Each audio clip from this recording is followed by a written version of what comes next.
ज़पोरिज्जिया ने यूक्रेन के FPV drone का कहर देखा। ज़पोरिज्जिया में दाखिल हो रहे रूसी टैंक तबाह हो गए हैं। यूक्रेन के एफपीवी कामिकाज़ी ड्रोन ने यहां हमला किया। जोरदार ब्लास्ट के साथ रूसी टैंक को नेस्तो नाबूद कर दिया गया।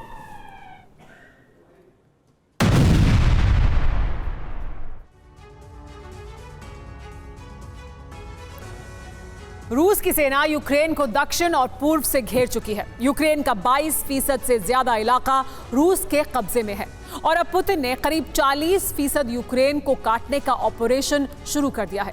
यह ऑपरेशन यूक्रेन के पश्चिम से शुरू किया जाएगा। यूक्रेन के पश्चिमी पड़ोसी मोल्दोवा के एक स्वायत्त क्षेत्र ट्रांसनिस्टेरिया में पुतिन अपनी राजनीतिक और बारूदी बिसात बिछा चुके हैं। क्रेमलिन के इस कदम से पूरे यूरोप में डर फैल गया है क्योंकि पुतिन मोल्दोवा के बड़े हिस्से का विलय रूस में करने वाले हैं। मोल्दोवा के नक्शे में बदलाव तय है और यह माना जा रहा है कि रूस की यह रणनीति यूरोप के कई देशों में जंग शुरू करा सकती है।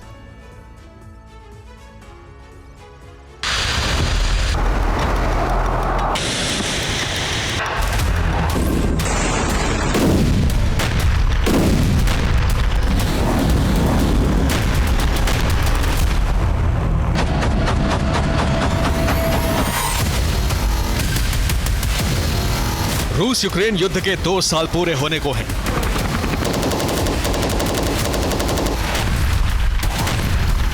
रूस एक के बाद एक यूक्रेन के पूर्वी शहरों को जीतता जा रहा है।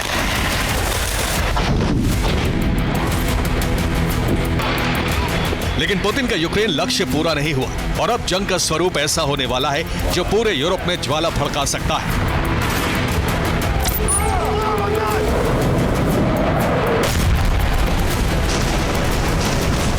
जंग का नया मोर्चा खुलने वाला है इस पट्टीनुमा इलाके में।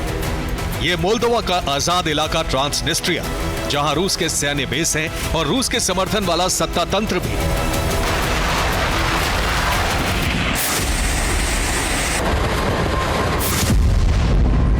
मोल्दोवा के ट्रांसनिस्ट्रिया स्वायत्त क्षेत्र के प्रमुख हैं वादिम क्रास्नोसेलेस्की।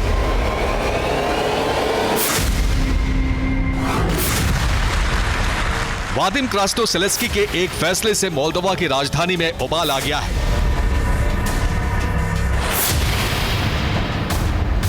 वादिम क्रास्नोसेलेस्की ने अगले हफ्ते अपनी कैबिनेट की बैठक बुलाई है। इस बैठक में ट्रांसनिस्ट्रिया के रूस में विलय पर सहमति बन सकती है। सुप्रीम काउंसिल की बैठक के बाद रूस को ट्रांसनिस्ट्रिया विलय का आमंत्रण दिया जा सकता है। माना जा रहा है कि 28 फरवरी को ट्रांसनिस्ट्रिया का रूस में विलय हो सकता है।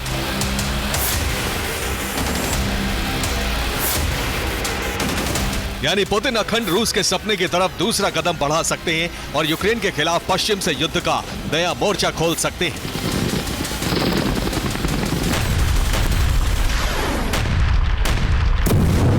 उन्नीस सौ 91 में सोवियत रूस के विघटन के बाद ट्रांसनिस्ट्रिया मोल्दोवा से अलग हो गया था।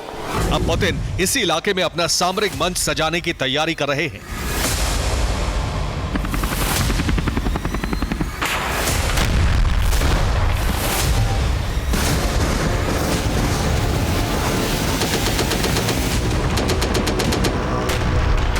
पुतिन ट्रांसनिस्ट्रिया का इस्तेमाल यूक्रेन के दक्षिण पश्चिमी कोने को अलग करने के लिए कर सकते हैं और बेलारूस की तरह मोल्दोवा पर भी अपना प्रभाव जमा सकते हैं।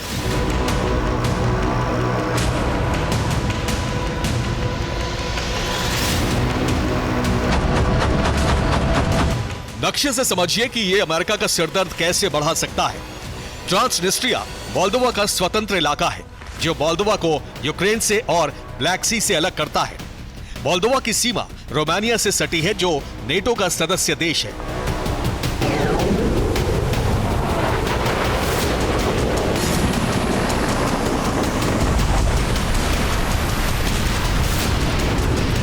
ओडेसा के पास बारूद बरसाती पुतिन की सेना के हथियारों का जखीरा पहले से ट्रांसनिस्ट्रिया में है।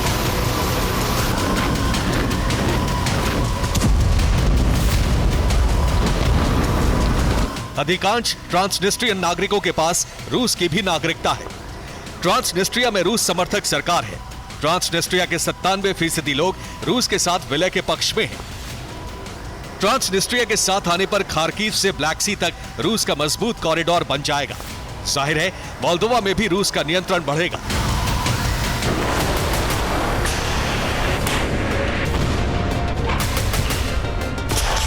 पुतिन ट्रांसनिस्ट्रिया से मोल्दोवा और यूक्रेन दोनों पर कब्जे की तैयारी में है। ट्रांसनिस्ट्रिया से पुतिन का यूक्रेन प्लान क्या है, ये समझिए।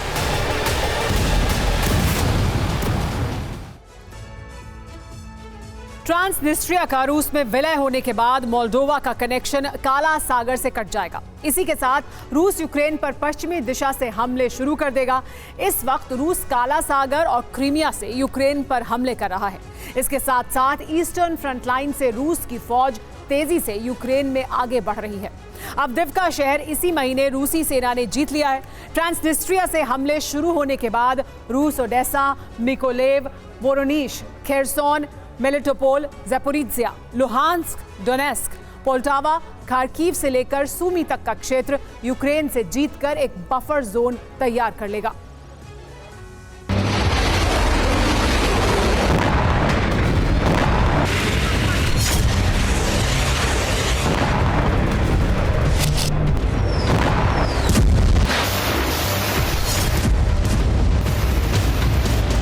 ट्रांसनिस्ट्रिया विलय के बाद पुतिन मोल्दोवा और यूक्रेन के खिलाफ एक साथ मोर्चा खोल सकते हैं।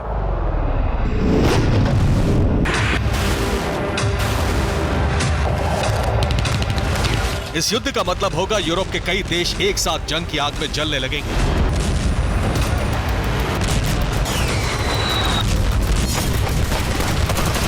रूस के ट्रांसनिस्ट्रिया प्लान से डरे रोमानिया, पोलैंड, यूक्रेन और आसपास के देशों की बैठक तेज हो गई है।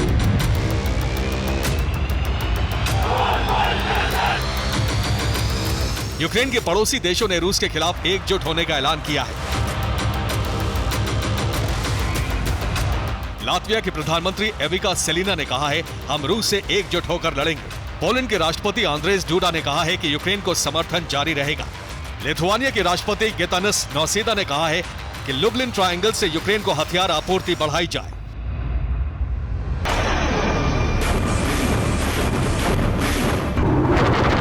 यूक्रेन के पड़ोसी देश रूस के डर से एकजुट हो रहे हैं क्योंकि रूस ने यूक्रेन और आसपास के देशों पर बड़े हमले की तैयारी कर ली है।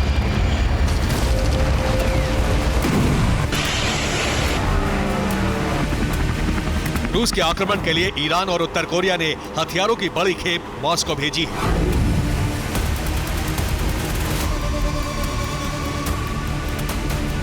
ईरान ने रूस को 400 बैलिस्टिक मिसाइलें भेजी हैं। इनमें फतेह, ज़ुल्फ़कार बैलिस्टिक मिसाइलें हैं। इनकी रेंज 300 से 700 किलोमीटर तक है। इसके साथ ही शाहिद कामिकाज़ी ड्रोन की बड़ी खेप भेजी गई है। उत्तर कोरिया ने भी रूस को हथियार सप्लाई बढ़ा दी है।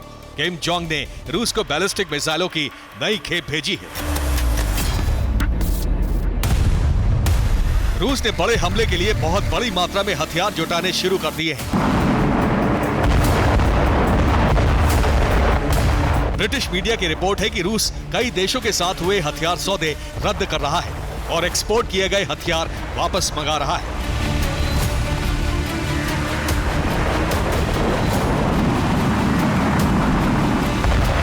संकेत साफ है कि रूस का लक्ष्य सिर्फ ट्रांसनिस्ट्रिया विलय नहीं, बल्कि उसके आसपास के क्षेत्रों पर भी कब्जा करने का मिशन शुरू होने वाला है। Bureau report, TV9, Bharat.